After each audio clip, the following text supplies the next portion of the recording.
सपना कैसे देख ले लू हमारा छोड़े के। सपना कैसे देख ले लू हमारा छोड़े के।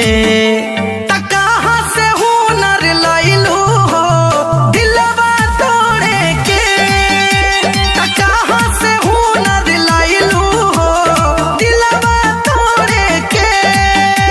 तके कहरा से सिखलू सोना मुहवा मोड़े के। कहाँ से हुनर लैलू हो दिलवा तोड़े के। कहाँ से हुनर लैलू हो दिलवा तोड़े के।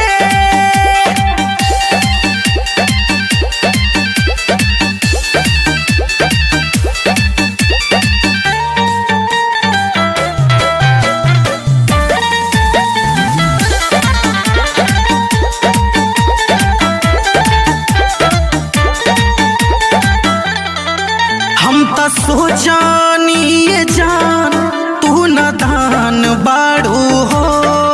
धोखा का हो लहे से आन जान बाड़ू हो। हम तो सोचानी ये जान तू न दान बाड़ू हो। धोखा का हो लहे से आन जान बाड़ू हो।